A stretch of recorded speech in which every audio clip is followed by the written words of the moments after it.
might be game. Yeah, it's just one push and that's Look it. at that. We've got every single kind of dragon apart from Electro Dragon. Look at all of that mess. This is insane. Oh, the rocket, we've seen that before. Will it be enough? But the double rocket comes out. That'll be enough. That's it. And in the, actually on the, the longest 5 HP in that top left with 3 seconds left. That could be the point. Brought to you by Vodafone. The future is exciting. Are you ready? TCL for the next level visual technology. And JBL, enhance the way you listen.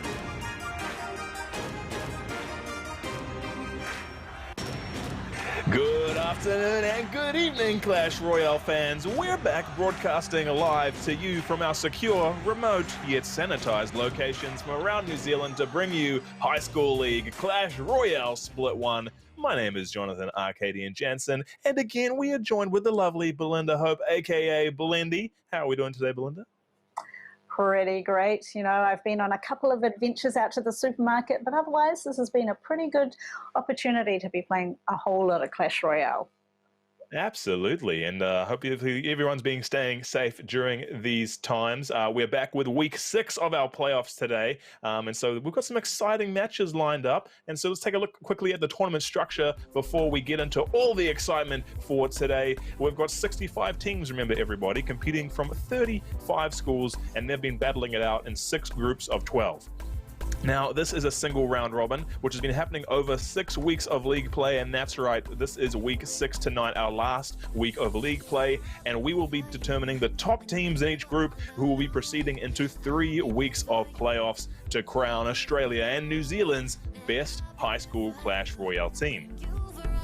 This is pretty exciting. You know, we're getting to the business end at the end of 6 weeks, so there must be something exciting that we're playing for. What have we got? Absolutely. Well, thanks to Vodafone New Zealand, winners can choose from Steam, PlayStation, Xbox, or Vodafone credit to the value of $750 for first team, $525 for second team, and $300 for the third place overall team. But as well as the credit, they'll be walking away thanks to JBL with some awesome audio prize packs. First place $750 from the JBL Quantum 400s and the JBL Clip 3 speakers. Second place will be getting $525 worth of value from the JBL Quantum 300s and the JBL Go 2 speakers. And third place will be walking away with some JBL Quantum 200s with about a $300 value attached to that. So as a base prize pack, how does that sound? That sounds like that is a whole prize pack of certainly essential items that you can't get it really anywhere else except for playing some serious Clash while we're all at home. So this is amazing. That's a good point. But with your gaming credit, you've got something sorted. Then you've got your audio equipment all set up, but you need something to play it on. And that's where the TCL Plex Mobile comes into play, because we're adding to the prize pack. Each of the winning or 3 winning players will be walking away with the TCL Plex Mobile worth 499 Australian dollars just to round off the whole prize pack. And so let's take a look at the TCL Plex Mobile. The new TCL Plex mobile phones. See visuals come to life on a premium 6.3-inch HD display powered by its own display engine developed by TCL. With triple rear cameras and a long-lasting, fast-charging battery at a great price, the TCL Plex is the perfect all-rounder phone.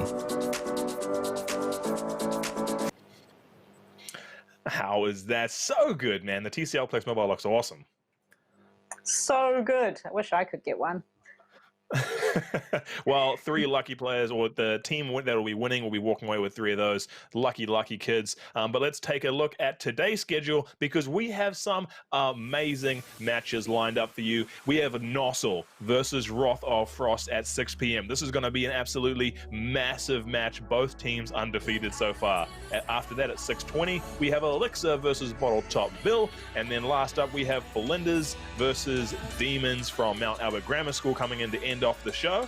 And so our first head-to-head, without further ado, let's take a look at Nossel versus Wrath of Frost. That is Nossel High School, Mount Albert Grammar School, and like I mentioned earlier, both undefeated so far, 9-0. One of these Titan teams is going to end up dropping their first game today. What do we know about these two teams, Belinda?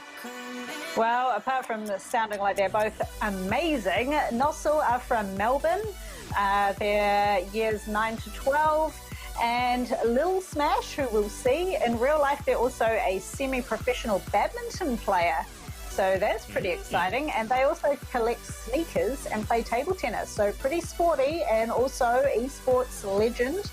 And Clyde, who in real life is the #1 ranked chess player in Australia for under 16. That's pretty impressive.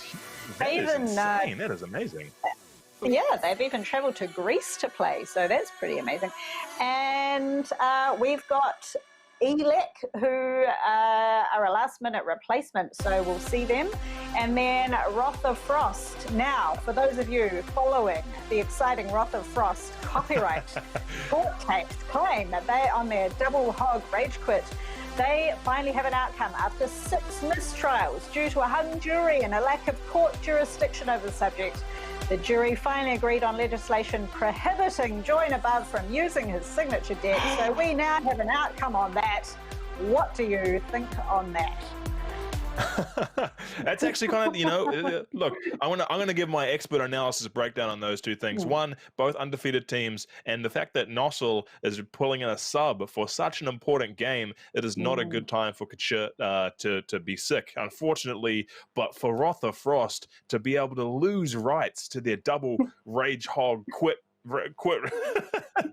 that is dangerous. So before we quickly start, as we are loading up, 2v2s starting off with, what are the bans for today's 2v2? Well, let me tell you the bans. We have got Graveyard is banned, and also last week's favourite, Royal Giant is banned. Now we're into the game. Royal Giant.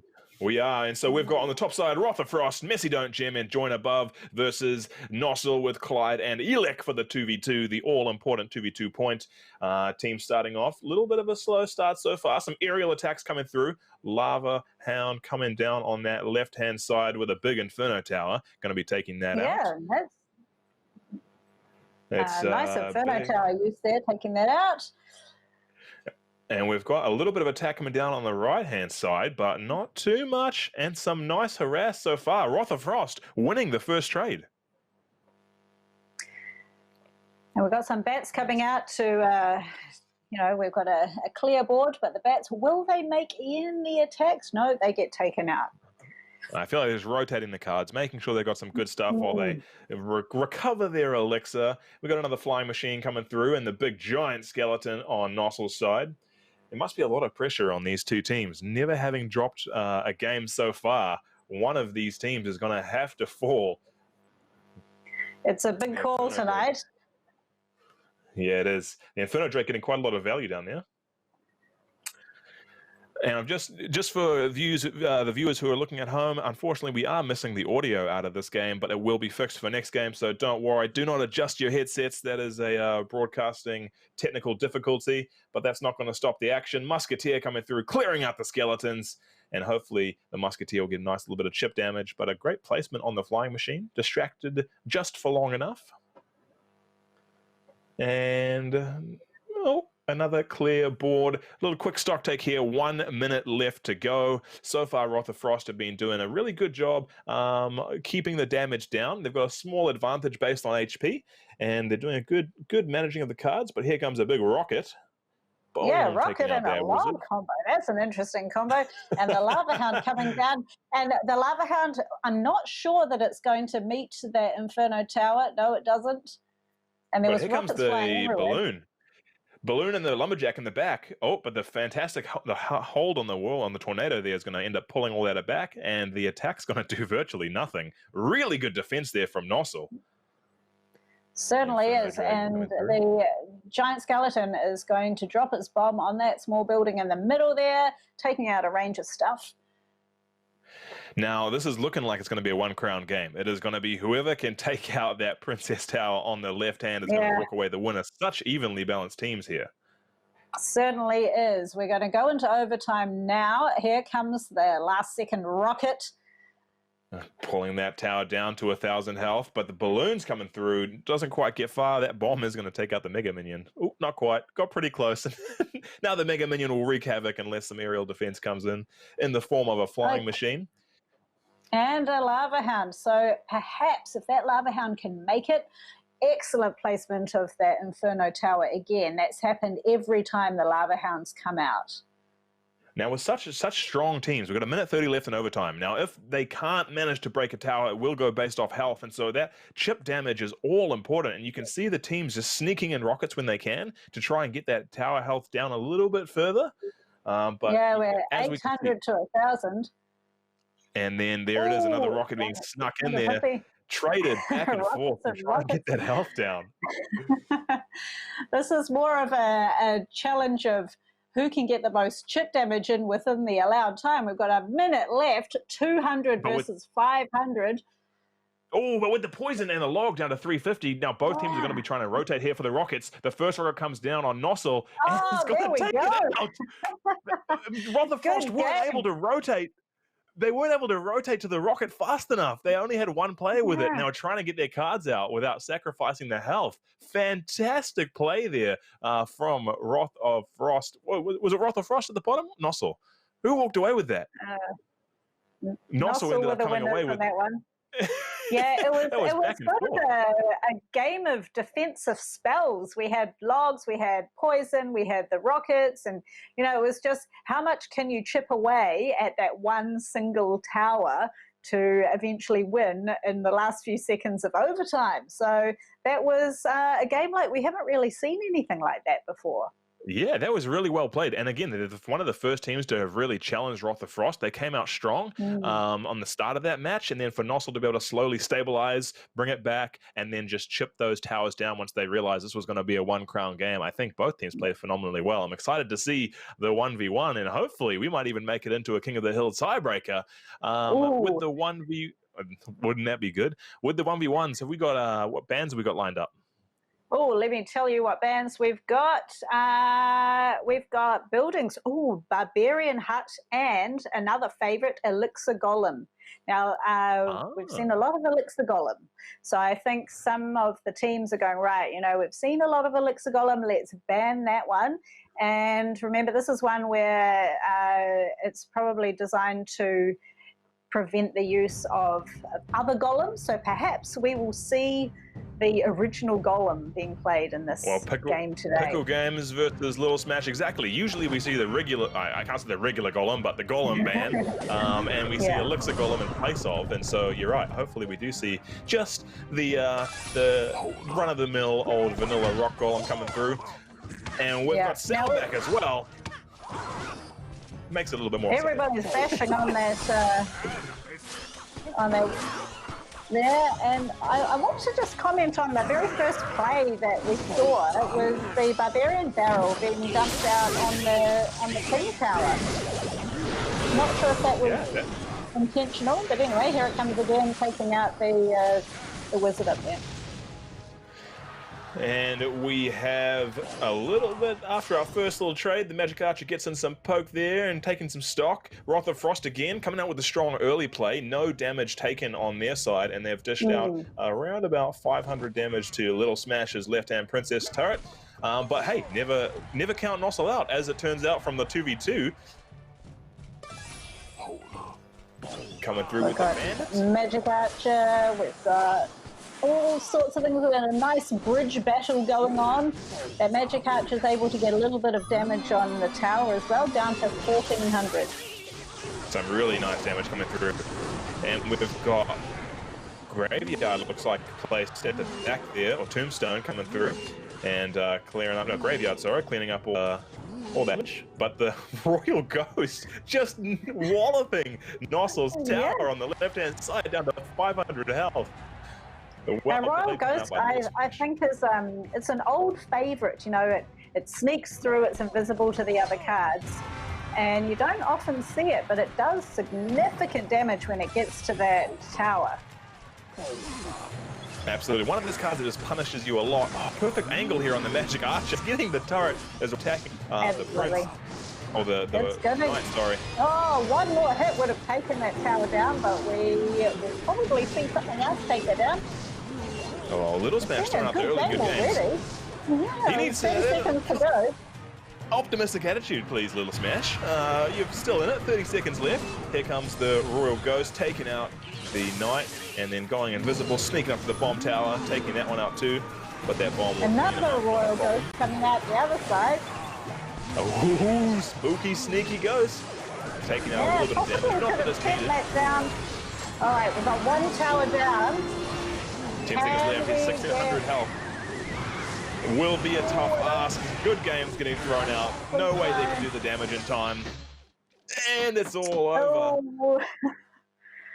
Pickle Another pulling it back. one tower game. Absolutely. I mean, it has to be when it's so evenly matched. A lot of pressure there on Pickle Games to pull back the 1v1 because they need to go to tiebreaker. Neither team wants to be dropping a game this late into the tournament.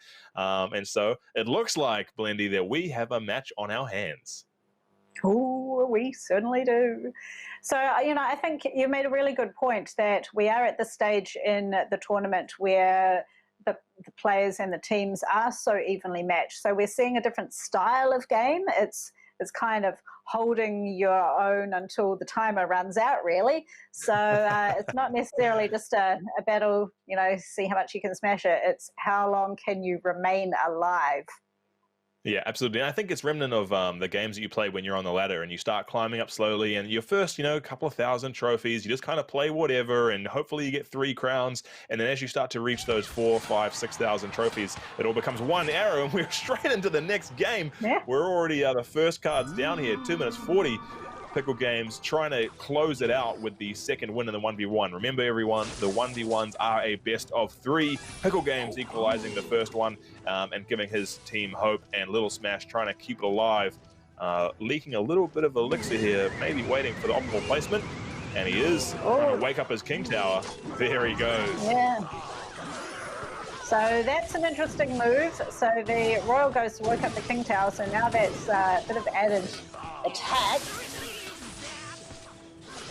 Yeah, so, and correct me if I'm wrong, this now lets the King Tower defend either of the Princess Towers, so you get that much more defense. It's going to be a lot harder for Pickle Games to break through on those attacks.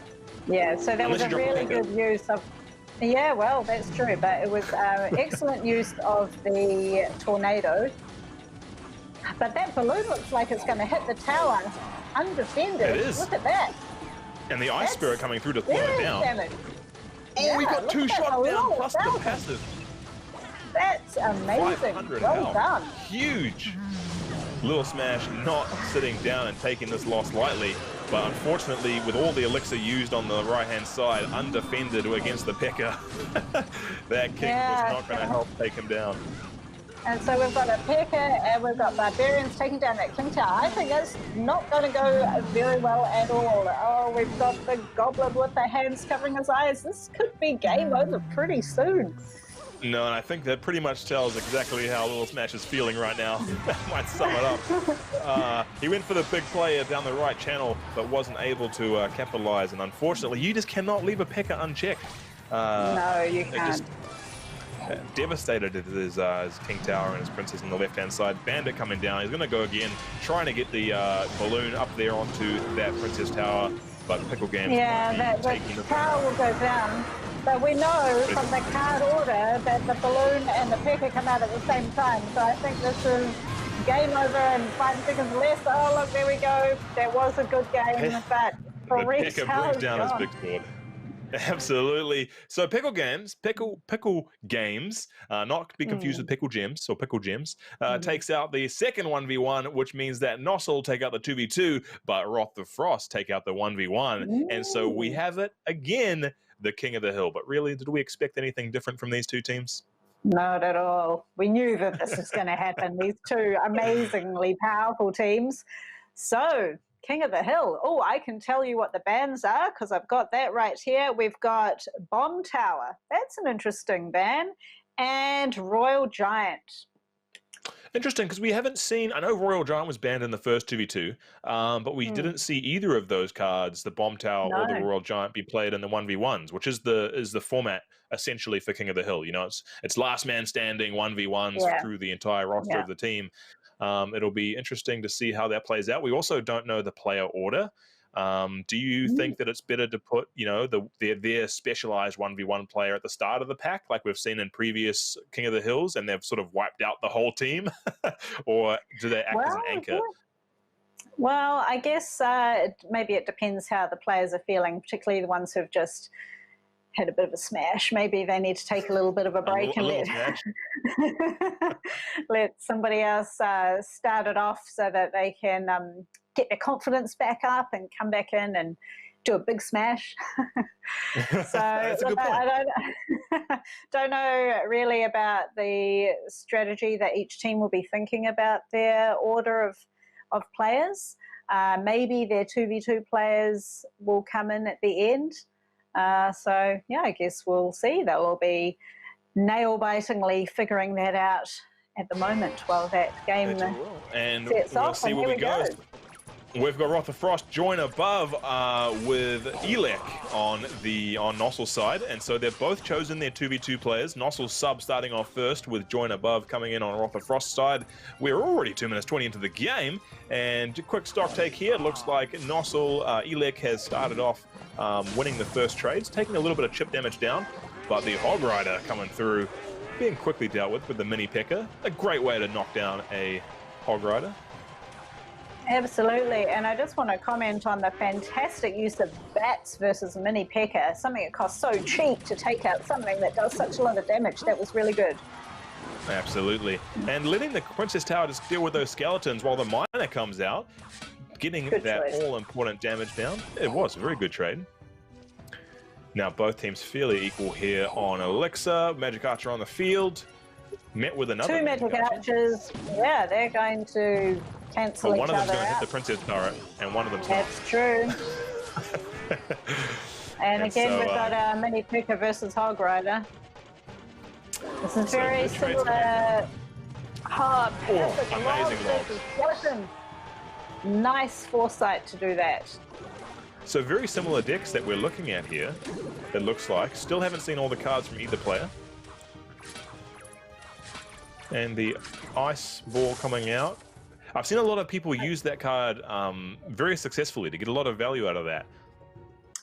Yes, that was the one that was the top card in the World Champs. You know, it only costs 2 and it does such a lot of interesting damage. It displaces everything as well. Yeah, and slows everything, and it just seems to be, you know, as you said, you can get a lot of value out of it for a 2 cost. You know, yeah. really valuable. These are quite low card decks. We've got Snowball is 2, Bats is 2, Zap is 2. We've got all these little cheap things that do little chip damage to attack. So it's very good to see, and not super high playing cards. We've got a regular giant coming out, which got taken out by the skeletons, and now the Bats versus skeletons. So they'll wipe those out. And a lot of damage coming down on the right-hand channel there for Elek. He's focusing that with the miner. The ice ball isn't able to get it. The mini P.E.K.K.A. will take it out. We will be going into overtime. It's been a really interesting... Elek is trying his hardest to fight down the right-hand channel, and Join Above is like, no, we're fighting on the left. You will fight me over here. The giant not quite pulling the aggro across. He got a lot of value out of the giant before by kiting or pulling the aggro from his units all the way across the bridge or the river. But a big attack coming out of here from Join Above. Yeah, look, I thought the miner was going to be able to take out that top tower, but the skeleton army managed to distract the miner, so it did no damage at all. So we've got Elek had to use the miner there. Oh, just to defend. Even look, 800 to basically 800 in the opposite corners. And these big attacks coming through. Hog Rider again, but he's going to distract that. The little skeleton gang taking him out. Really good use of play there. And the Magic Archer with the miner coming out on the right-hand side. He's going for that turret. He's not going to let it go. And 400 versus 500. This is another game of first to get anything is going to win it. Ooh, and again, 400 down. It's getting very tight here. And another miner being dropped on the right-hand side. Zap coming down to slow him down, and skeletons. He does not want him to pick off the turret with 300 health. Mega Knight coming through. and another big attack coming down here. Elek's been slowly losing these value trades on the left-hand side, sorry, and so it'll be interesting to see how this turns out. Can he get the turret? The miner needs one more hit. The bats are going to do it. Can the bats win it? The bats are too Now Elek has to rotate. If Elek can rotate as fast as he can, Long's got it. Long's coming through. There we go. Takes it out. 16 seconds left of overtime. Wow. What a... Elek pulling it out. Oh man, amazing. I'm so glad these teams are living up to the hype. Exactly what we would have expected. The substitute coming in, replacing Kachir on Nossel's side, and then taking out the first King of the Hill. Absolutely amazing play. If I was Elek right now, I'd be feeling pretty good. Yeah, you would be feeling like a substitute come to ask at the last minute to fill in. You're like, yeah, I'm part of the team now. I won this. So well done. And that log took it out in the last few seconds. Absolutely. He just got it just low enough, and he had enough spells, low-cost spells, as you said. He was cycling through. I think he was trying to get to that miner, and then he would have seen the log in his hand and gone, this will do the trick, and laid it down. Unfortunate for Rother Frost, but that's not where we stop. We have not determined a winner yet. We have another King of the Hill match, and it is Elek versus Messi Don't Gem from Rother Frost. Can he do it again? Drops out the miner straight away. As you can see, is Messi Don't Gem going to be able to react differently to his now fallen teammate? Well, let me tell you something about Messi Don't Gem. They also play the position that requires the most height in football, which is the goalkeeper, but they are actually the shortest in their team. Oh, that's interesting. He must be a very agile young man in that case. I played the goalkeeper when I played football. It's also really good skills for Clash Royale. It's goalkeeping, because in goalkeeping you're stopping the ball from going in your goal, and in Clash Royale you're stopping the units from hitting your towers. And so they're transferable skills, I'm pretty sure. Certainly are. So we've had quite a serious attack come up the side here. We have Inferno Dragons, we've got the Miner. We're down to 1,300 on the top. That's pretty good for a minute 50 left to go. Absolutely, and we know Elek, that's a dangerous place to be, because he's going to keep chipping you down on that right-hand side turret. He's got all the spells to do so. He has changed up his deck a little bit. We're seeing the Skeleton Barrel heading in now towards the Inferno. Pop, pop, pop, and the skeletons are going to drop out. You know, it's a little bit dangerous wondering if you change up your deck in between, you know, especially when you've just won the last one, although it was, I suppose, a very tough struggle. So maybe they've added in the Skeleton Barrel to hopefully try and add some edge. We're seeing Messi Don't Gem. It is a massive attack, actually. The Inferno Dragon and the Mega Knight. That is huge. And this is, if you remember last week, I believe it was, we saw Messi Don't Gem come through with that balloon attack, with the Ice Spell and the balloon, and he took out an entire team, was not able to stop him. But Elek has just not only stopped him, but counter-attacked and taken down the Princess Turret with the Mega Knight. Going to continue on to the King Tower. Not today, says the King, as he shuts that attack down. But here it comes. Lumberjack, balloon, Ice Spell. This is where Messi's counter-attack versus balloon. That not might stop. Yeah, look, the bomb will do some damage, but not enough to take out the tower. No, not enough for sure. 27 seconds left in this match. Trying to get the balloon down. Messi Don't Gem is not going to have enough time to set up his combo correctly. Here comes the Ice Spell, the signature Ice Spell, and the balloon comes through, drops one, takes out the turret. And that's one crown all, but there's still an attack happening on the left-hand side. Mega Knight coming through. Elek is not relenting. He's going to take out the other turret. Oh, look at that! Mega Knight and Inferno Tower. What an ending. Oh, man. Good game, all right. Messi Don't Gem had his signature balloon Ice Spell move. We saw him wipe an entire team last week with the same combo. They could not figure out how to deal with it. But Elek, as a substitute, is sitting here going, bring it on, bro. I got this. I got you. Absolutely huge turnout. Good job. You know, that balloon the balloon Ice Spell combo is so nice, and you know, it just managed to capture the edge of the Inferno Dragon, so it wasn't able to attack the balloon, and that took out the first tower. But look, they're ending everything, just attacked on the King Tower right at the end there. That was a really, really great play. And I mean, it's just the fact that he was able to absorb that attack as well as perform the counter attack. That requires a lot of elixir efficiency to be able to, play the cards correctly on one side to mitigate the attack and come through with the massive counter on the left-hand side. I'm really liking this Elec play. He's doing pretty well for Nossel tonight. But we have one more player from Rotherfrost lined up, the one and only Pickle Games.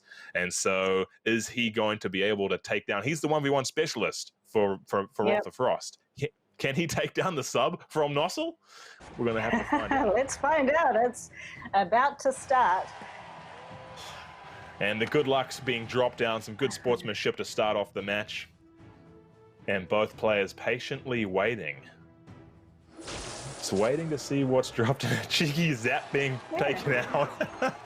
That's interesting stuff. I've seen it sometimes in pro play where they'll both they can even wait for the whole first minute until elixir doubles before they start playing the game, because even though you're wasting elixir, if both players are wasting the same elixir, it doesn't really matter. But I've never seen it in this tournament so far. And the spooky ghosts bypassing each other straight onto the towers on each other's side. And the bandit's gonna find that one. The Electro Wizard coming down. The Electro Wizard does some decent amount of damage, and it's fairly hard to find a good attack for. Now we just wait again. This is an actual waiting game. It is. Both teams playing very patiently but very intelligently at the same time. Barbarians spitting out, not able to do much against that P.E.K.K.A. P.E.K.K.A. and a minion horde, that's a nice supporting combo there. And the Electro Wizard is basically going to negate this P.E.K.K.A. Oh, well, no, it's been distracted by another P.E.K.K.A. and they'll just fight it out there. And just a quick word for those of you watching, if you are waiting for the next match, we're going in a tiebreaker right now, and so we will be on that next match right after this game. So if you're looking for Elixir versus Bottle Top Bill, stick around. This is the King of the Hill tiebreaker between Rotherfrost and Nossel, two undefeated teams. Exciting stuff. Right now we've got our Royal Ghost versus Royal Ghost, and they will fight, but only one of them is attacking the other's taking out the tower. Now, it's an interesting strategy here. Elec has chosen to, or Pickle Games has chosen, sorry, to switch over to the right-hand channel because he believes that Princess turret at 182 health is low enough to be able to take it down whenever he wants, but that can be a dangerous strategy. Certainly He's happy to move the match. 30 seconds left, and those minions taking a little bit of damage down there. So how do we think that the 182 is going to be taken out? A couple of zaps, perhaps? That requires couple of zaps by the looks of it. And a poison, but we've got 12 seconds left. Is it enough? I think poison will take it. Look, there we go. He did the math on that one, boys. He knew exactly how far that'll go. It's not enough time left in the match. And Pickle Games is like, no, we are not dead just yet. I am the 1v1 specialist, and I will be taking out Elec, bringing it a little bit closer. This might be just the closest match that we have had so far in the tournament. It was Nossel taking out the 2v2, Rotherfrost taking out the 1v1, and now it is 2-1 in the King of the Hill. Never say die. Pickle Games coming out. Huge win there.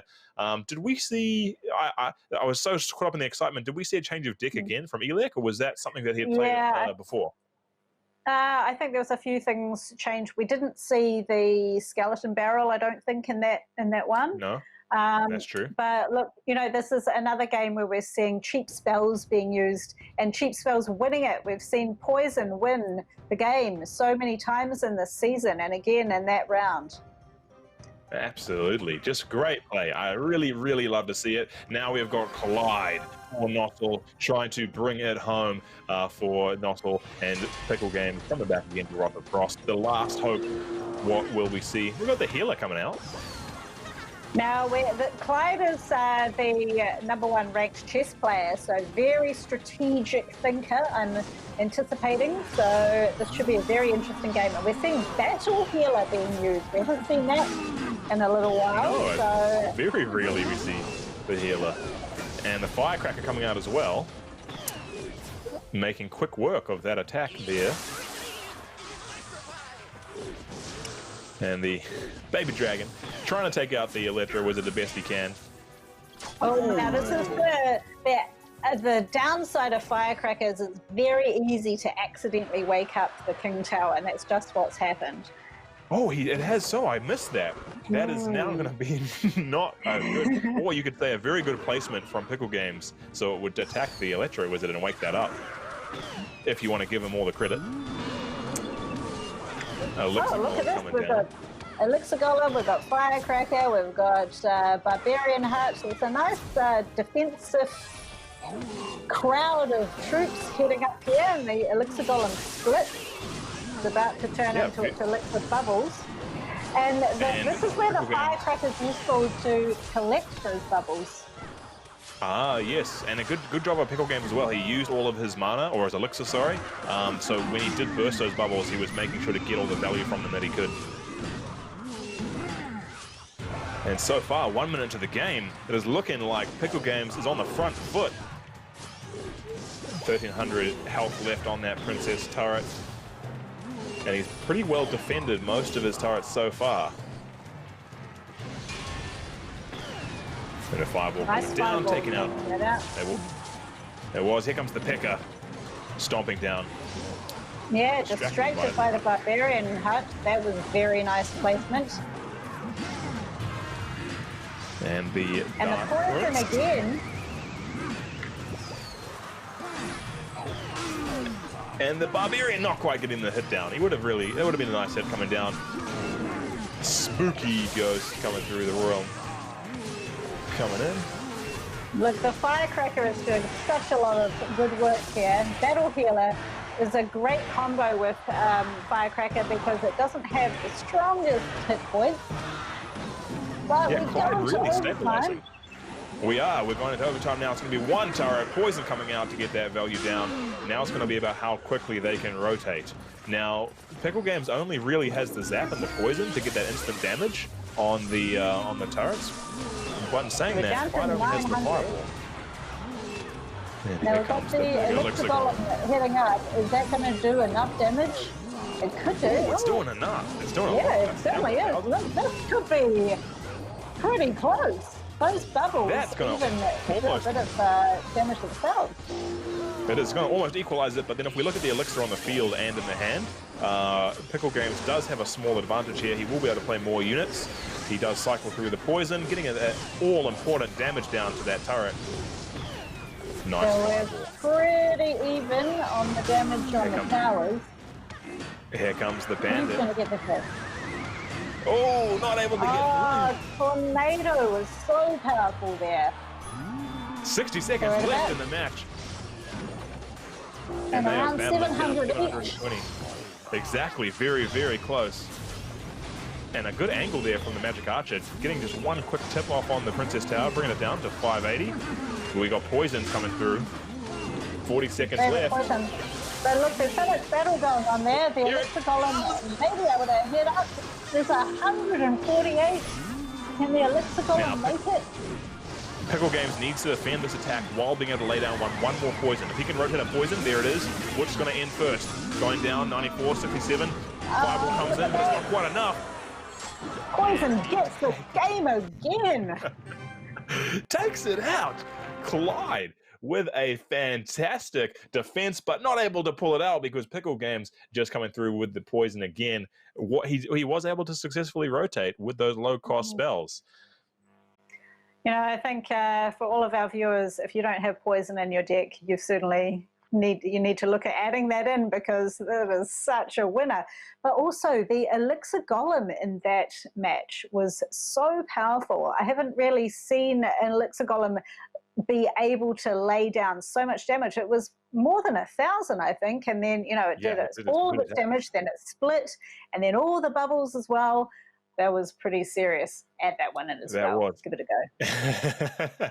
Great job, but it was not over yet because it is still 2 for 2 now. There is a final match. This is going to be the decider. We have Pickle Games versus Little Smash. A little bit of a rematch coming in for the decider on the King of the Hill. Both 1v1 specialists. You mentioned earlier, hopefully Little Smash is able to get some confidence back. Elec did a fantastic job carrying the torch for Nossel to begin with, but this might be a reverse sweep here for Roth the Frost. We're heading up 6:40 right now, New Zealand time, and so we are a little bit behind on our matches. So if you are waiting for match 2 or 3, be sure to stick around, but do not miss this final match between Nossel and Roth of Frost coming in to this match. Again, this is the decider. Both teams 9-0 undefeated.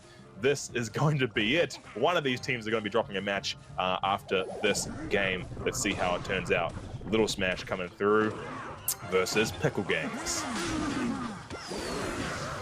So we've got a Battle Ram versus the Baby Dragon. And some huge damage coming down. Yeah. Wow, 1,200. Little Smash not messing around.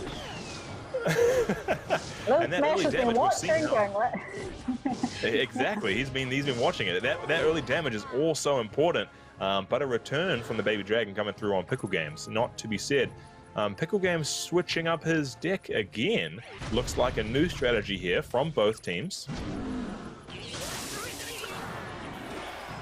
And the big golem. Now this is the one that we were expecting to see. So, the golem is going to make it through and do its smash. There's a lot going on there. There is. Look at this. We've got Battle Ram, we've got a P.E.K.K.A, we've got an Electro Wizard. Oh, the tornado takes out some of that. And the Frost Wizard just cleaning up everything, slowing down the game a little bit. It's been a little bit chaotic. But currently, Little Smash in the lead still from his early advantage. Yeah, this is kind of a smash it up session. This isn't just a defend yourself. This is let's lay it all out on the table and play everything. Absolutely. Now looking at, we haven't seen Pickle Games play such a deck before. You can see he's got the Golem in there, the Night Witch. I think if he gets a little bit of time to compose himself, this might he might be able to pull it back. But Little Smash showing that those first 2 matches in the 1v1, I'm back to play. Is what I think he's saying over to Pickle Games. Yeah, so we've got a bomb tower, we've got fireballs and a P.E.K.K.A and Electro Wizard. There's so much action going on here. The bats are doing a lot of defense. Excellent use of bats. The bombs and they're not able to make it through. A huge attack and a huge defense. You know, these buildings that are used as defense are so good because it distracts the other troops from coming through. And even though you've got a lot out there, it's not necessarily hitting. 8 seconds to go. This big attack coming through. Little Smash used a lot of elixir there trying to chip away the turret with spells. Now that might come back to bite him if he doesn't have enough spells to defend against this golem. Walking into his princess turret. He plays down the bomb tower. Right in front of it. That's amazing. Saying no thank you. Fantastic. Okay. Great defense there. But it starts all over again. Another golem working his way through. Fireball being used this time defensively. He should be able to clean up these golems fairly promptly. Again, good defense on the bomb tower, saving as much damage as possible. 500 on both sides. Pickle Games coming back in. This is going to be it. Here it comes. Not quite. It gets slowed down. Already. Oh, look at that. In the game. Pickle Games pulls it out with the reverse sweep. Roth of Frost taking it away. Nossel probably heartbroken after that performance. What an amazing match that was. But we're going to have to quickly get right back into schedule. And so stick around for our following matches after these messages, and we will break it down after we get back. See you soon.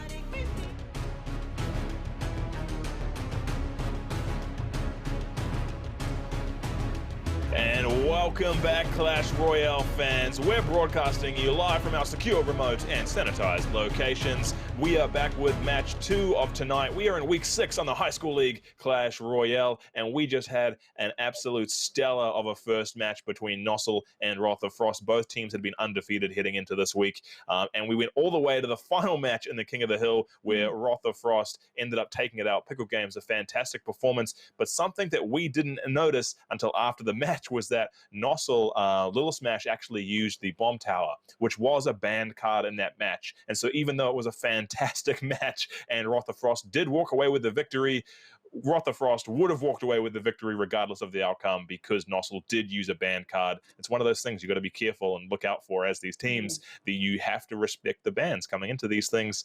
And so it doesn't take away from the match. It still was fantastic, but just to put it out there as the official ruling, Nossel were disqualified from that last match regardless of outcome. But moving on, that was our first match. We have a phenomenal lineup still ahead of you tonight. We got Alexa from Green Bay College versus Bottle Top Bill from Northcote High School. And what do we know about these two teams? Well, look, we've got some very friendly teams playing here today. Elixir would like to express their gratitude towards Green Bay College because we're all in lockdown and their school has given out over 70 Chromebooks to students in need and 20 Wi-Fi packs to families who are without the internet so the students continue to study and learn. So that's fantastic. That is amazing. And look, they just want to shout out to Green Bay College, and that support like this is so important in these crazy times. So that's really nice to hear. And let's see, Bottle Top Bill. Now, they are their clan is in one of the top 500 clans in Australia. And so they accept players above 5,000 trophies. So if that's you, you could potentially join their clan. They would also like to express their gratitude to health workers around the world during this strange time. And so if we can all stay calm and self-isolate, this is the best way that we can help the people in the health sector at this time to all help us as well. So that's really nice, thoughtful teams that are about to play. Yeah, absolutely. I think that is so nice that both teams are able to, even though we're in the world of esports and we're playing for these prizes and it's a competitive environment, for both teams to come out and sort of express their gratitude to their schools and the health workers and all the essential workers who are out there, and just, to really reinforce that message of be kind. It's fantastic to see, and I can't wait to see how they show up on the battlefield. But I really like to hear those messages like that. It's cool to hear. It's really nice. So look, let me tell you the bands for the 2v2. We've got Lava Hound band, and we have got the Golem band as well. Both very tanky units coming through to defend against those, and so we'll probably end up seeing some sort of Elixir Golems or some replacements for those two units coming into this.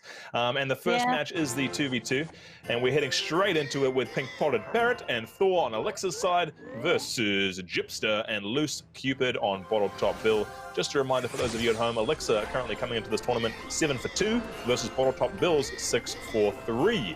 And so this is a very important match for either of these teams to make top of their pool. They also have a lot of emotes, so we saw a nice little emote battle there. And a massive attack coming out from Bottle Top Bill. We got the Sparky, the Royal Giant, every tanky unit you can imagine coming through to protect that massive amounts of damage. That bomb tower, look at that, and the log just sort of cleans it up. Look at that, not a single amount. Well, there was only a couple of hundred damage there, but that was pretty impressive. I don't think you see Bottle Top Bill throughout the well played. I don't think anyone expected for anyone to be able to play a giant skeleton, a royal giant, a Sparky with the Electro Wizard and the healer and not take more than 1,000 damage on your turrets. Great. You kind of would have thought that would be almost a winning move there, but anyway, well, I'm sure we'll see it again as the cards cycle through. We do. We're halfway through each the decks and the deck reveals, and you can see now that the cards are coming out. I think it's probably just going to be a cycle and a reset. I think Bottle Top Bill are probably hoping that they're not organized enough to try and take that out again. A miner coming down, and the little battle healer as well. The big rocket to pop out that executioner. Now this battle healer is doing quite a bit of healing. It's actually fairly powerful. Now you might have seen that there's a new card that replaces the heal elixir. It's called Heal Spirit. Only costs 1. I've been trying it out all day, and actually I've had an almost 100% win rate. So, I have had a 100% win rate. I played it once and I won. So I'm going to call that card ridiculously strong. Yeah, well, add that into your decks, everyone, and test it out. All right, so the big attack's being split now across both channels. Bomb Tower coming out to defend against the Sparky. 30 seconds left to go. Still fairly even. 1,000 damage on their health on the turret of the Elixir, and 1,500 sitting on Bottle Top Bill. Bottle Top Bill looking like they got a slight advantage with 18 seconds left to go. Now we've got double buildings in this deck. We've got the Inferno Tower and the Bomb Tower.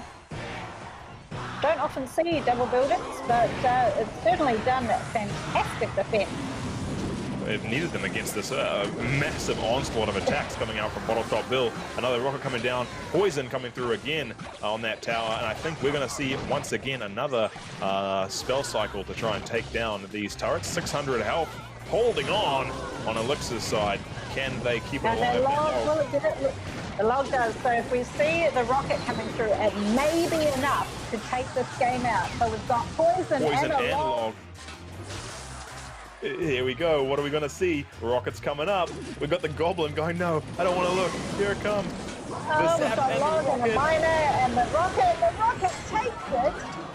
See ya later. The Poison and the Miner were going to get that turret just seconds afterwards, but Bottle Top Bill coming out and saying, we are here to play Elixir, taking out the 2v2. So that was a pretty good game overall. Key moments for you? Well, there was some massive attacks. There was all of those tanky guys that came out at the beginning and hardly any damage. You know, it just goes to show how good the defense is. You know, when you've got a massive attack like that you can prevent all of that from coming through and doing the damage. So well done. Absolutely. I think in my 1v1 deck, Giant Skeleton Sparky, quintessential duo, and to have that backed up with a Royal Giant and more and still take no damage, that is, I can attest to how fantastic defense, well defended that attack was. But now we will be moving into the 1v1 with Fanboy on Elixir versus Iggy on Bottle Top Bill. What are the bans this game? What cards will we not see? Well, let me tell you, we will hopefully not see an Executioner and a Valkyrie. All right, we'll keep our eyes out on that one. Ooh, and the Tornado coming out early to wake up the King Tower. Nice play there by Iggy. Yeah, you don't really want your King Tower activated this early in the game, but that's what you've got to deal with now. That's it, and the Baby Dragon coming down, take out some damage, but well, there was good patience there by Fanboy, play the Giant, while the Baby Dragon's being attacked by the Princess turret.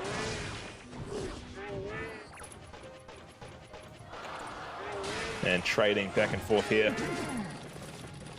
Now, is there an official ruling between turret or tower in Clash Royale, or is it interchangeable, or is it just is there one? I believe it's a tower, but okay. I guess I'll stop calling it a turret then.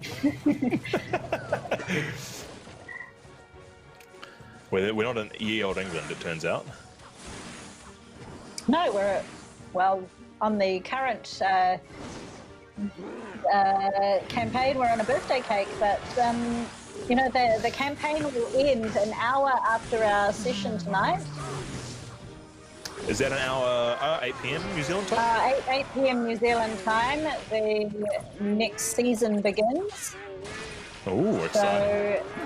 So it's probably the best time to buy the Battle Pass if you feel like you're going to spend the next few weeks in isolation playing some Clash. So yeah, that is very true.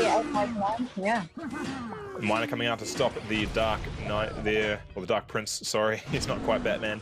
Coming through to stop that attack. And the Golem coming on through. Now the Golem and the Ice Wizard there as some backup. That Fireball really did nothing to the Golem. And now a Baby Dragon. That's a pretty strong... Ooh, and a mini Picker thrown in there for good measure. pulling that attack back just to allow the golem to get all the way through. Really good use of Tornado there, and the Ice Wizard cleans up those troops. Log comes through, but it might be a little bit too late. The mini picker getting a couple of good hits in there. 30 seconds left, 17. Gone. Taken down. Fantastic attack there by Iggy. Great use of the Tornado.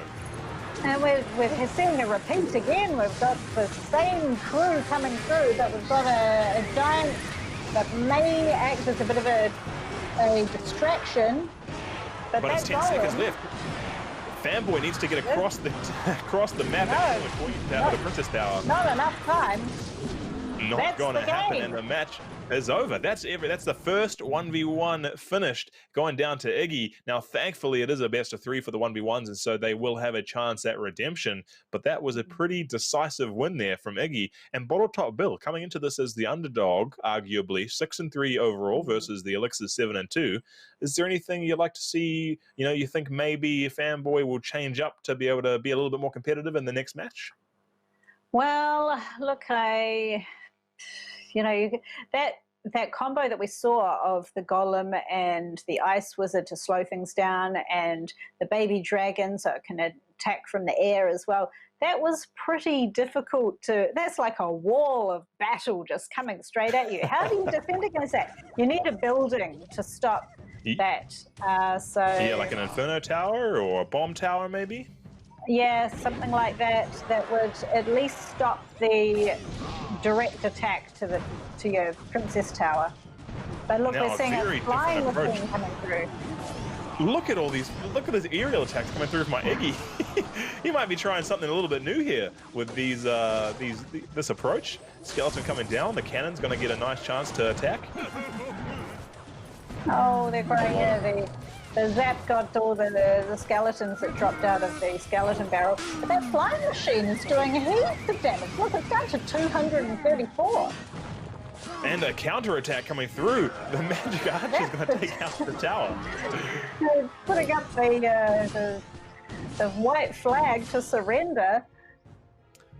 No problems at all. A minute 50 left and already a tower going down. A much different match to last game where it was very, very conservatively played. This time, huge amounts of damage being laid down on both sides. Switching to the left-hand channel, Iggy must be pretty confident he can take down that extra tower whenever he feels like it. But it doesn't look like he does have a card for that just yet. He might be holding a sneaky poison or a miner. Now, the giant that has been placed in my perfect sneaky position in the middle of the opponent's board that just went and took a few punches. Punch that down, and the tornadoes available there. This is kind of a crazy match. It seems like everything's being a little bit uncontested, like they're just letting each other wail on their towers. But sure, I've got 590 and 234 down the bottom. We're down to 600. Look at the damage!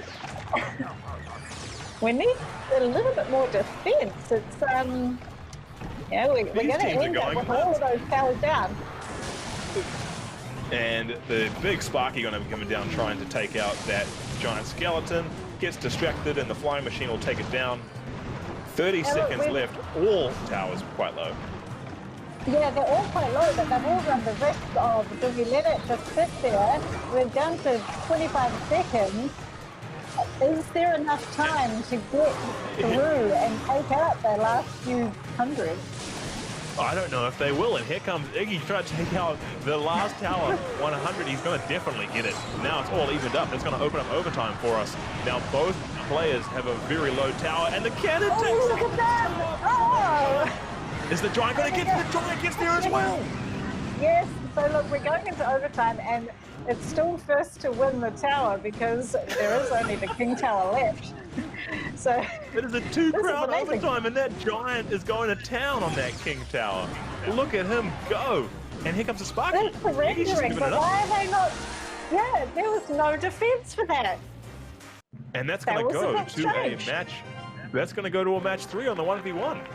Iggy said, look, you beat me. Good job. I don't have anything for that. I think he might have maybe just majorly respected the play that Fanboy came out with at the very end, having the giant come down and absolutely wipe it out. But that means that we're going to be going to a 1v1 third match, which is the best of three, still the game to win for Bottle Top Bill. Elixir needing to try and keep it here. And Kenda, I mean, I don't know what I just saw. Have you got any insight into what we were just watching?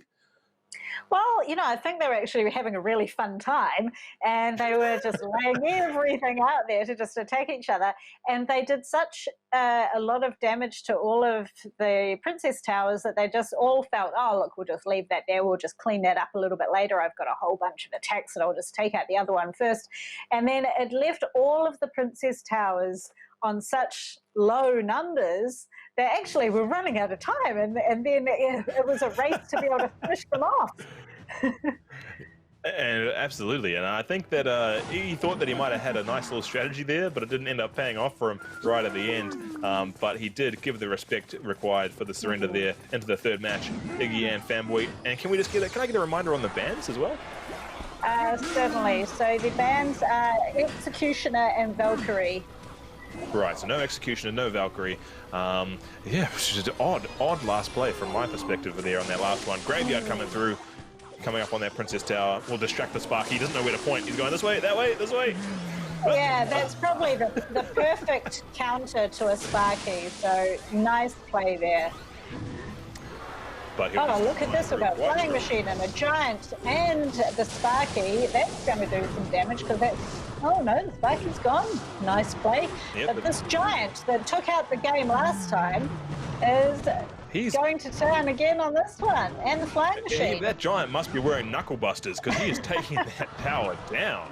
Absolutely. And the Flying Machine's still there. He ended up taking out the tower. And Fanboy's walking away with the advantage from this one. We might see another King of the Hill. We may do. This night is turning out to be absolutely insane. Well, look, you know, if you're going to be watching some Clash Royale, you want to see great plays. And so tonight we've got all of, you know, it's round 6. So all of these teams are fantastic. You've got to expect some King of the Hill. That's right, and so they're all the top. These are the deciding games for a lot of people tonight. So Elixir definitely wanting to try and hold in it. There's a lot on the line. You know, it's time to really start thinking seriously about who's going to actually get a bit closer to that incredible prize pack. That's right, and it is a lot on the line. That is, you are absolutely correct. And Iggy coming through, trying to collect it back together. He might be regretting surrendering that last match so easily because Fanboy is unrelenting with his defense. A big attack coming down, but the Sparky's cleaning that up quite nicely. He's got 35 seconds to try and take down at least one of these towers if he wants to even consider being able to stay in this game. Now look at this nice attack coming through here. Sparky, Magic Archer in the background. Favorite Giants of this game. Oh, the tornadoes holds it up a little bit, but it's still going to get there. A really good defense, but it's going to be too much. It's going to overwhelm Iggy. He's not going to be able to. It's not only defense right now. He has to get back and attack. 8 seconds left. I don't think a Baby Dragon's going to be enough. No, it certainly isn't. Look at that game. All over. Fanboy bringing it back for Elixir, making it a 1v1 point for Elixir, and the 2v2 goes over to Bottle Top Bill, which means for the second time tonight, ladies and gentlemen, we are going to a King of the Hill. And we're not even into our third match yet. Well, and so if you are, hope you didn't have anything else on tonight, everyone. We got great Clash Royale champs on don't tonight. Go anywhere. For our safety as well. And so do stick around. But we will continue on to the King of the Hill match. So again, we've seen an exciting King of the Hill so far already with the reverse sweep coming through from our previous match on Wrath of Frost. Did that help formulate any opinion for you on whether or not we're going to play the 1v1 specialist early or late into the King of the Hill lineup?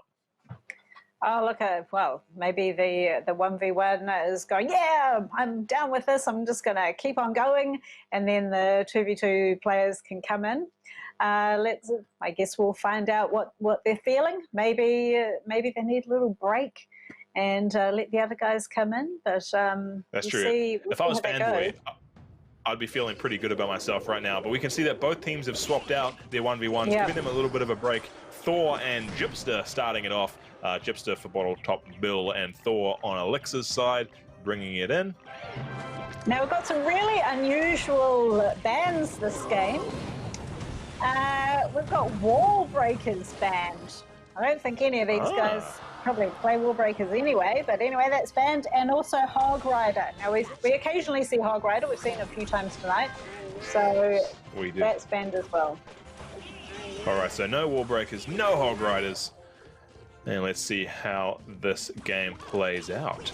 Now, tiebreaker again for these teams. Now, for Bottle Top Bill, this game, winning this is going to do a lot for helping them compete to be in that top spot for the last week of league play. This is the last week of league play, and so it's very important for them to win. For Elixir, it will guarantee or confirm their spot, I believe, in the top standings. If I remember correctly, don't hold me to that from the leaderboard. So yes, look, you know, there is a lot on the line on tonight's games, and everybody will be under pressure to be playing their best. Yeah, big defense coming down here. You know, this is so exciting when you finally get to go back to school and everyone says, what do you do in your isolation time at home? And someone's going to say, well, we played a whole lot of Clash Royale and we did so well. And 3 players are going to say, check out my new TCL Plex mobile and my JBL headphones and my phone loaded with Vodafone credit. Exactly. Which is also going to be pretty cool. So, you know, some of these people are achieving a lot in their time away from school at the moment. So well done, everyone, for signing up from your esports club. And 900 health, stock take at 1 minute. 900 health sitting at Elixir's Princess Tower. 1500 off a Bottle Top Bill. It looks like Chipster has a little bit of an advantage here. A big rocket coming in. Coming in. Taking out the Witch and half of that remaining tower's health. It looks like Chipster's got the advantage here. He just has to rotate 4 cards, play the rocket again, and see you later. See you later, Thor. Now look, we've got the Royal Giant. There was there's a race spell that's just been dropped by the Lumberjack. Did the Royal Giant do much damage? Not too much. Chipster's just waiting for his Elixir. 6 Elixir. Is he going to bring out the rocket? No, he pulls out the Goblin Barrel on the opposite side. That's a bit strange. He totally could have won that, but I guess but he's going to wait till the last second. He's making it an exciting game. The log could have ended it as well. Even the log could have ended it, so that's a bit weird. We could have won it it's the hype. It's the excitement. Here we go. And the Goblin's coming through. The Goblin's going to be able to get it over. Right. And Goblin Barrel going into the King Tower. Waking that up as well. The suspense is building. So the log takes it out. Questionable strategy, but good execution at the end of the day. Yeah. We won it at the end, but could have won it about 5 plays before that one. No. It's about building suspense. Clearly, he's a showman, and so he waits until the very last moment. Oh no, he's used the rocket in the wrong location, and then sneaks the log in to be able to take out the tower. Well played overall by Chipster there, and so that's going to be the first game. Chipster taking out Thor, and he'll be versing either one of the Fanboy or Pink Potted Parrot coming through on Elixir. Bottle Top Bill, again, taking the apparent lead in this King of the Hill so far, but not that we haven't seen those apparent leads lost before by a little bit of, I'm going to call it showmanship to be polite. I think maybe Bottle Top Bill could have ended this whole matchup a little bit earlier, and we'll see if that pays off for them at the end. Chipster versus Fanboy here, the 1v1 specialist for Elixir. Tornado shifting things around a bit, and the log doing a little bit of damage on everything that's going on there. But look, that Tesla was an excellent distraction because all of that attack could have otherwise gone to that tower. And the Elixir the Tesla didn't end up popping there for the Magic Archer. A couple of shots down, and here comes the Sparky. The rocket's going to come down. Great value. Oh, look at that. No Sparky, and a lot of health gone off that Princess Tower. We've got 1,800 on the top there. And the Magic Archer versus Ice Wizard. Ice Wizard, Frost Wizard, the Ice Wizard who shoots Frost, and the Magic Archer coming through. Not quite able to hit that other Princess Tower there, and the Knight.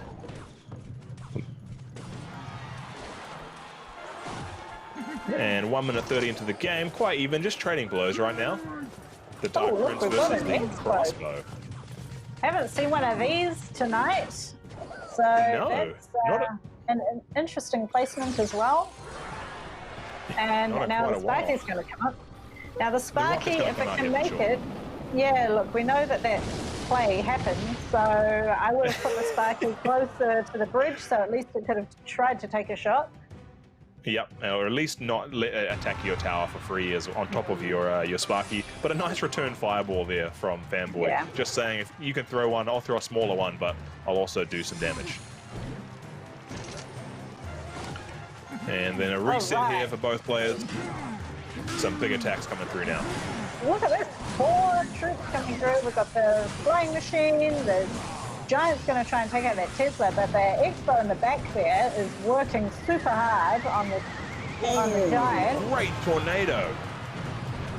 The Magic Archer was just about to take out that Expo, but a really good tornado from Chipster ended up pulling them back. Now look, I think that placement of the Sparky was a little bit better, but still a little bit time wasting. But look, the Expo's gone. Back up with the Magic Archer. Are we going to get any towers down? Yeah, I mean... Look at this. It's going to go into overtime. We're definitely going to overtime for this one. For sure. I think Fanboy cottoned on to that Sparky placement a little bit earlier. His Princess Tower could be looking about 1,000 health or more health. And so he has cottoned on though the placement. He placed it a little bit further forward. And he's got one hit from the Sparky is all it's going to take. Yeah, the Sparky does it.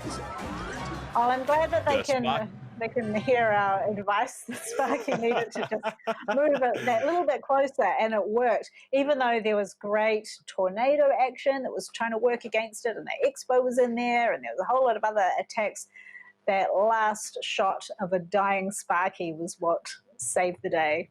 Absolutely. It was the trusty Sparky. I'm a Sparky player. I enjoy the Sparky, and so it's always nice to see one come through, and when that third ring lights up and the tower gets taken down, nothing quite like it. And so good job by Fanboy to take out Chipster on that one. Now into the next match, Loose Cupid for Fanboy, the next up. And again, it's now all tied up for both teams. They're down one player, 1-1 in the King of the Hill. Who will be the last man standing? Who knows? Fanboy, a good performance so far. The 1v1 specialist for Alexa versus Loose Cupid, who is one of the 2v2 players for Bottle Top Bill. Look at this attack coming through. We've got a Prince, and we've got the Rascals, and we've got the Flying Machine. Flying Machine, and the Dark Knights coming out. Now these Rascals, we don't often see them, but you know, they come through. A lot of damage going to come through from this. The barrels. Yeah, look. 300 health. Yeah. 300. Is that a lot of attack? Yes. But it did the trick, so can't complain. Now everyone's just waiting to see what's going to play next. So, I mean, with the first minute down, 300 health left on Fanboy's Princess Tower. That is not good. Rocket coming down again. Fanboy. Same play. He didn't know he had the rocket in his defense. Yeah. But look, now he knows. The tower's gone and the Sparky's gone. It's got to be feeling bad for Fanboy right now. Every player running rocket like that. And now it is just a minute 25. All Loose Cupid has to do here is perform some good defense, and he'll be able to pretty cleanly take this away. Being able to take down a Princess Tower in 1 minute can be a pretty tough ask. Sending some Rascals down on the King Tower on the right channel. See how that turns out. But the Prince and the Goblin Barrel. Yeah, I'm not sure that we're going to see a huge amount of damage from Fanboy coming up here, because you know, we're down to under a minute and we've still got full Princess Towers. We do, and I'm thinking if I was Loose Cupid right now, I'm sitting there with a rocket in my hand, a Princess and a Goblin Barrel. It's not going to take a whole lot to just chip that tower down and take it out with that rocket. And There was again, some good defense with the Sparky there. the spare goblins coming out, taking it down to 700 health. Rascals quickly taking out the knight there. Here comes the goblin barrel. And this Goblin Barrel might do it. Oh, no, log. Look at that powerful log. Took out even the prince. value the lock here. princess But one more might attack do from it. Princess. All right, I think it's in range now for the rocket. Are we going to see the last second rocket? Here it comes. Here it comes, as predicted. Boom! Oh, 16 not quite. Oh. But it's still Oh, enough yeah. for Loose Cupid to walk away with the win on that one, taking down Fanboy from Elixir's side. And so now all of the pressure falls on Pink Potted Parrot from Elixir to try and take out not only Loose Cupid, but then has to verse Iggy, the 1v1 specialist from Bottle Top Bill, to take out this game. But it can happen. We actually just saw it happen in the match before. And so, you know, who knows what it could be. Bottle Top Bill still looking in control, I'd say. That was a pretty powerful match there from Loose Cupid. Good performance. Yep. Now we saw a few repeat actions that hopefully both teams have learnt from. Sparky versus Rocket versus Princess Tower. No good. But I think, and again, in his defense, he didn't know that he quite had the rocket until he used it, but by then it was too late. But it's always one of those risks you run as a Sparky player, because playing it back behind your King Tower is one of the good placements. But Pink Potted Parrot here from Elixir as the last hope versus Loose Cupid on Bottle Top Bill's side. Can they stay alive, or are we going to end up calling this match right here? Now we saw an ice spirit come out there. I'm always curious about these tiny little spirits, whether they're useful. I'm undecided, but look, it works in a similar way to the new heal spirit. So that's been working for me today, so you know, maybe I should try the ice spirit as well. Yeah, it's quite a common, you know, one cost for a little ice spirit to run off and slow something. Similar effect, just harder to place than the snowball. But yeah, I mean, they seem to be pretty effective. I see people use them a lot. I'm personally not a big user of them. Yeah, well, what I've learned today after playing, you know, the heal spirit that only costs one, is that it helps you to cycle through your cards a lot quicker, so that you can play something better, faster, and maybe that's why I've been winning more. So yeah, we can see I'm that. looking forward to. Loose Cupid is using, you know, all of his costs, all his cards are very low cost, so he's probably running at about a 2.8, 2.9 elixir on those cards so far average, and so he's going to be able to cycle through them very quickly.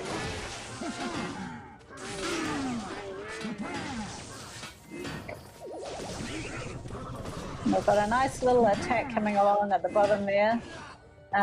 This Dark Knight had managed to do a lot of attacking, and now I've got a golem coming out. Ooh, here it comes. And this will be interesting to see how those low-cost cards can deal with the golem. Obviously, the Ice Spirit to slow him down.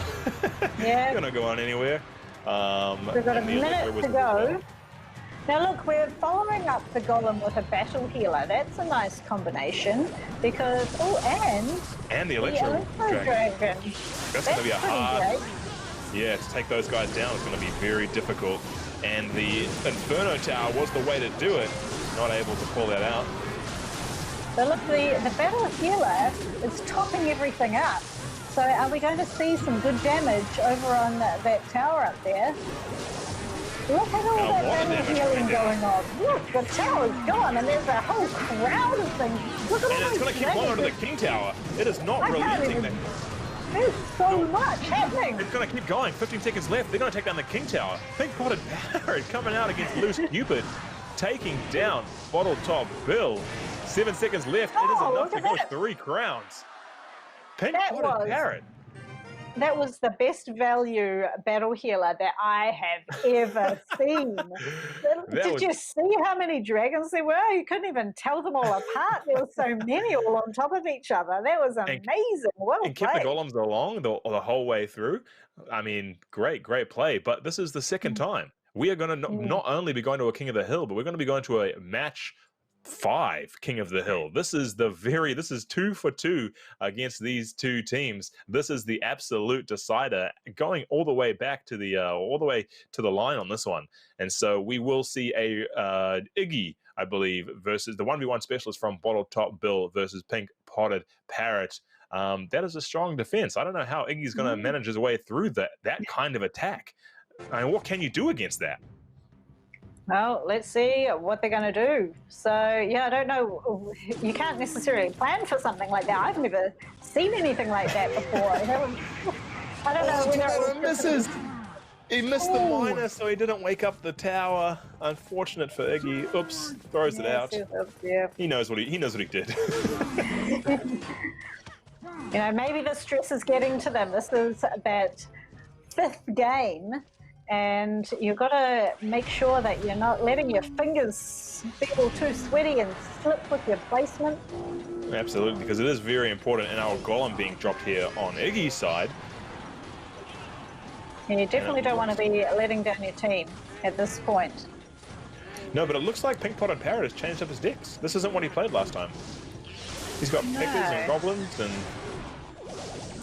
everything else, everything in between.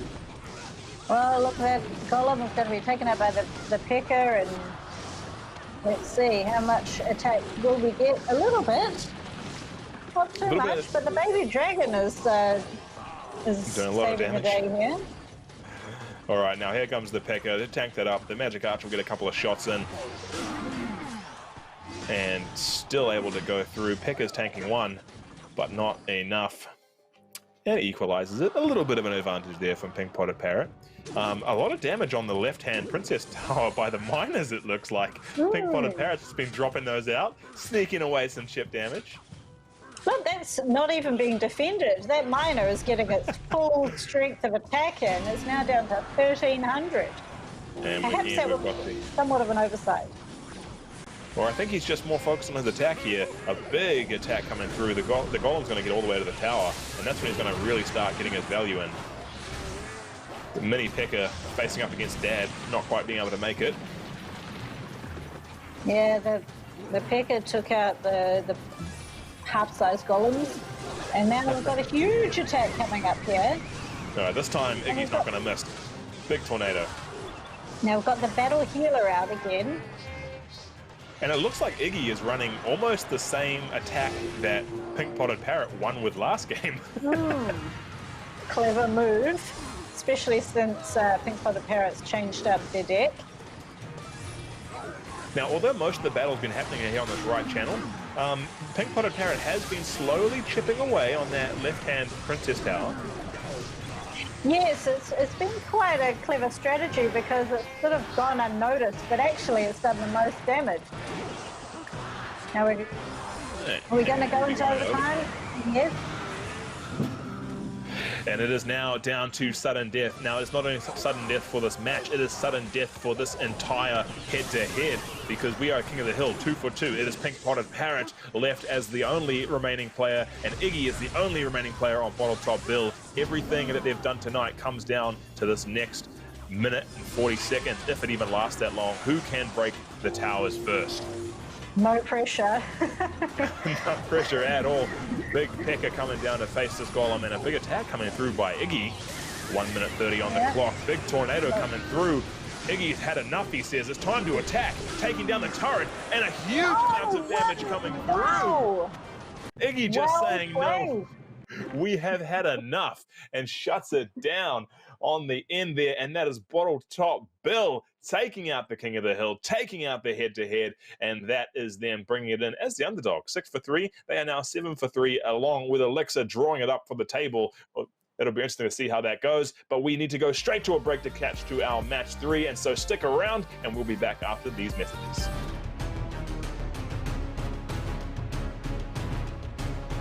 Good afternoon and good evening, Clash Royale fans. We are back again, broadcasting from our secure, remote and sanitized locations, practicing our social distancing again for the Clash Royale High School League Split 1. We are in week 6 of league play, and we have had 2 phenomenal matches so far tonight, and we're up to our match 3. We need to jump straight into it because, yes, we are still broadcasting half an hour over time, and let's have a look at our head-to-head between Demons from Mount Albert Grammar School versus Flinders Crabs from Flinders Christian Community College. Blendy, what do we know about the teams? Well, look, you know, Demons are all just sad that they're missing seeing each other in person, but they are very grateful that Clash Royale gives them an opportunity to keep in touch and play more games and chat online, so that's cool. And Flinders, we've seen before, they are loving the lockdown because, of course, that just gives more gaming time. And Wookie just wants to do a shout out to his favourite colour, blue. And Taunting Chris is happy to be representing his team in the 1v1. So let's get into it. Absolutely. I mean, it's just like, look, this is a good example of maybe this is why we're seeing such good games tonight, is because they've had so much time to play and practice. The level of play has just gone that next level up because we have seen some phenomenal games. Flinders coming into tonight, you know, Flinders Christian Community College, friends of the broadcast, they're with us, 7-2 so far in the tournaments, whereas Demons, one of the Mount Albert Grammar Schools coming into the tournament tonight, 4-5. And so Flinders with a little bit of an advantage. Wookie and Astyanax coming in versus Unfair Cloud and Rorosaurus on Demon's side. The 2v2 starts right now. Now, let me tell you the bands for this game. We have got Hog Rider and Inferno Tower band. Now, Inferno Tower is usually what people use against the Lava Hound, but we can't do that today. No, and that's so the Dragon versus Lava Hound. And the balloon coming in as well. The poison not able to take out the baby dragon, so a little bit of damage is going to be coming through. And the balloon doesn't quite get to pop, but he will get the little bomb left over. Sad face from Flinders Crabs. They knew they just missed out on a bunch of damage there. Pretty good first minute of the game. Certainly is. Now, you made a point before that these teams are all so good because they're spending so much time practicing. Just perhaps might also want to consider that this is also a great time to be doing some study. Perhaps you might want to level up your other school subjects as well during this time. Leveling up your Clash Royale skills, but you can also level up your real life skills. Yeah, your schoolwork too, maybe just a little bit. I think we just saw on that balloon. That was a messy don't gem strategy on steroids with the clone. That was the balloon ice spell, hit him with the clone for the double balloon action. I love clone. Clone and balloon and clone and giant skeleton I totally love because you get the double bomb action at the end. Absolutely. 1 minute 10 left in this match. Fairly even on the 500 health difference across the two Princess Towers. But Demon's doing fairly well thus far for being an underdog coming into the match. Doing a pretty good job here. The Lava Hound has been dropped. The Lumberjack as well. And so a big attack forming on the left-hand channel here for Flinders. Let's see how Demons react. Oh, Executioner versus Miner, that's nice. And a log too much, but now we see the balloon coming through. And can it get through? Can it work its way through the massive amounts of AoE damage? I think it can. Of the Executioner, nice work. Ooh, and the baby dragon was also close. Look at all those baby dragons out there. That is actually a lot of value from that clone spell. 2 baby dragons almost free to attack on everything coming through here. Another Lava Hound dropping in. 13 seconds. The battle will be ending soon if one of these players can take a little bit more damage on the tower. 600, 400 on the Princess Tower. 300, it's being slowed down. 50, it's gone. 3 seconds left. Good game, certainly was. The good game, taking out the 2v2 and almost from behind most of that game, I felt. They were on the back foot for a lot of that. Yeah, there was some really good defense there with the Executioner versus the Lava Hound, and then being able to clone it as well for a few seconds there. That was some extra great defense, but just not quite enough. And all of that attack managed to get through in the last few seconds. Yep, that's right. And they did. They ended up breaking it through, getting even. There was you mentioned the value from that clone, getting those two baby dragons that just sit there wailing, and still Flinders Crabs managed to, Wookiee Gas and a Syntix, Astyanax managed to pull it through and take out that point there. So good on them. And now next we'll be walking into the 1v1 with Arctic versus Taunting Chris. What are our bans for the 1v1? Well, we've got Electro Wizard that we've seen plenty of times tonight. That is banned. And also Expo. Which often and gets the banned. Wizard. So, yeah. So we'll see how the two... what we've been fed. Absolutely. So Taunting Chris wanting to close it out here for Flinders Crabs. This is a best of 3 in the 1v1. And so we will see at least one more match here. But let's see if Taunting Chris can close it up, or if Arctic can cause an upset and bring it back into the game for Demons. Nice Goblin Barrel coming out. That tornado takes it in and wakes up that King Tower. Absolutely. The extra little bit of defense there for Taunting Chris. He's not messing around. Big attack coming through. Oh, a lot of value from that Inferno Tower. But unfortunately, so many little units not quite able to take down them all. We've got attacks coming up both sides. And the princess is taken out by a bomb. You know, the bomb, the little bomber is a nice little card that doesn't often get used, but we've seen it a couple of times tonight. It's cheap. It just throws a bomb and destroys everything in its path. It's quite good. Yeah, I've seen them get some good value sometimes, but I feel like you need to play it really well. A little bit of an aerial attack coming out from Taunting Chris. Quickly Nice dealt with the princess. Oh, didn't even get hit by the Mega Minion. No, the princess is still at full strength and backed up with all of those goblins. But one tornado and see you later. Now here comes the big golem by Taunting Chris, stomping his way down the field over the bridge. But that Inferno Tower is going to take it down. The lightning. Or is it? The golem still lives on that one. It certainly does. It's about to break though. But there's And now it's doing a lot of damage. Not much defense going on there. That golem did manage to do some serious work. Now we move back over to the top for the attack. Now, both teams have clearly chosen the right-hand channel for this battle. 28 seconds left in the match. Big attack coming through by Taunting Chris. He wants to try and close it out, but I believe with the Inferno Tower making quick work of that golem, it's not quite going to happen for him. The log coming through to clean that up. Similar play to before. And the tornado. Oh, no. Tornado cleans that up and allows the golems to head back. Although not ideal placement, did pull it all sort of into the Princess Tower instead of pulling them away. But it might not matter. Golem Barrel being cleaned up fairly quickly. And we are in sudden death. Who is going to take this out? The lightning has 172. A lot isn't going to be enough to take that out, though. So a couple of cells needed. Oh, a rocket! And the rocket! We haven't seen a rocket come out before, so that was a nice surprise. Almost evening it up. The goblins weren't able to do anything. Unfortunate there for Arctic. That was his big win, I think, or his big win condition, because the lightning is going to be able to be recycled here. Oh, and there it is. We go. Taking it out for Taunting Chris with the big win on the 1v1, but that is not all. We're still, it's a best of 3 in the 1v1s. We still got another match on our hands, and I mean, this would not be the first or second time tonight we have seen one of these 1v1s turn into a 5-game King of the Hill, and so definitely do not count out Demons just yet at this stage, because Arctic could turn around and take the win here.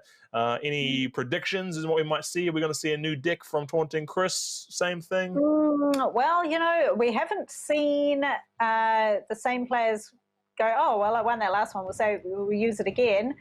So perhaps they might change it up, or we'll see. But look, they're very, very well-matched teams, and look, here we go. The tornado we're seeing play so well tonight. Everybody is mastering their tornado placement. And so that's very nice to see. Might need to Now, add just that a to note my here deck. for everyone who's watching at home, just a note that Taunting Chris is actually on the bottom side of the map here, even though on the interface he's displayed on the top side, and so we have a little bit of a swap here, but keep an eye out. So Taunting Chris on the bottom versus Arctic on the top side, although it's the opposite. All right. Now, poison placed on the bridge there destroyed those bats. Now it looks Here we like go. Taunting Chris has opted for the same deck. And we've got Wall Breakers coming through. Wall Breakers sitting here for Arctic being sent down. Yeah, that's interesting. We don't often see wall breakers. No? Didn't really do much in this game, but look, this golem is saying no thanks to the Magic Archer, and no thanks, Now, Bomb Tower, and heading up to Taunting the Chris. Chipster. Taunting Chris has said to himself, hey, it worked for the last game. Well, let's just stick with what we know works, and he's running with the same combo again. Not quite able to, Arctic isn't quite able to wake up his tower there, unfortunately. Yeah, that would have been amazing if it had been able to, but no. Now we're seeing. All right, thanks to our poison amazing again. production. Thanks to our amazing production team, we have seen the interface swapped over there, so we do see that Arctic is now on the top side, Taunting Chris is on the bottom side. The magic of television, everyone. And Mega Minion coming through. Followed up with a baby dragon. Aerial attack, but a miner's coming down at the bottom there. So we're fairly even on both teams. Who's going to be able to But there's a get big attack coming through. Oh, that tornado saved Arctic. That would have, oh sorry, saved Taunting Chris. That would have been a devastating attack. Now we've got interesting placement of the golem right in the center there. It obviously can't jump over the river, so it's walked around and it'll take out that bomb tower, and then it might split and head off to the Princess really Tower. nice Oh, look at that. Again, not able to quite wake up that King Tower.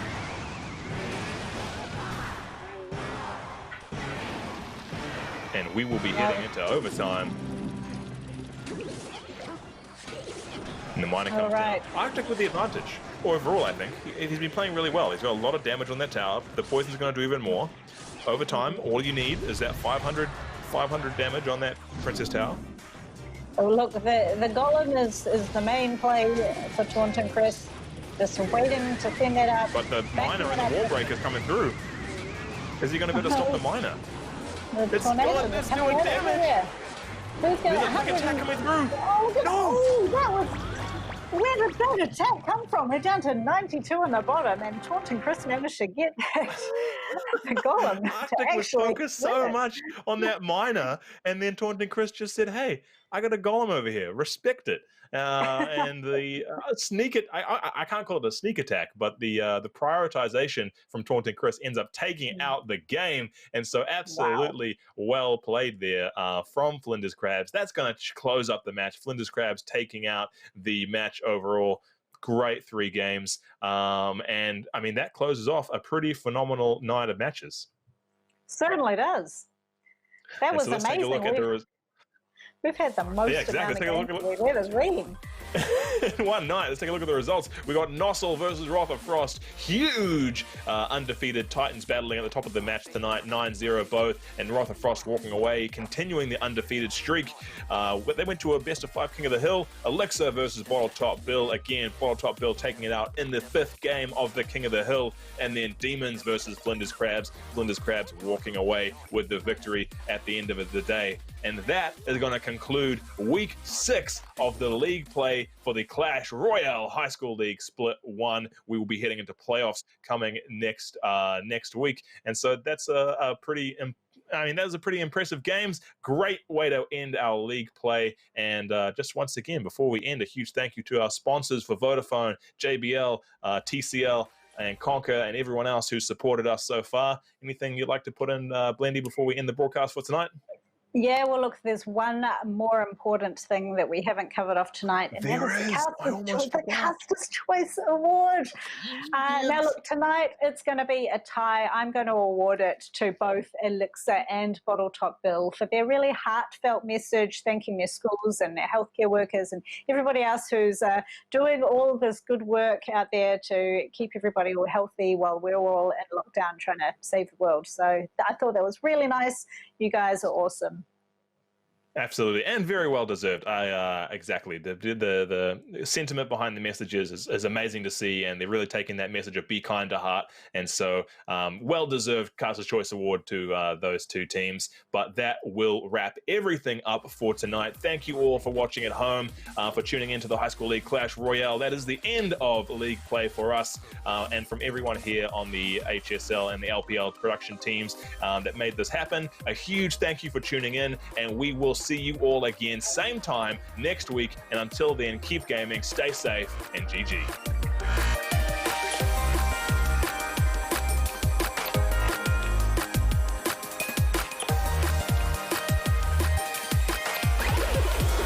Ready when you are.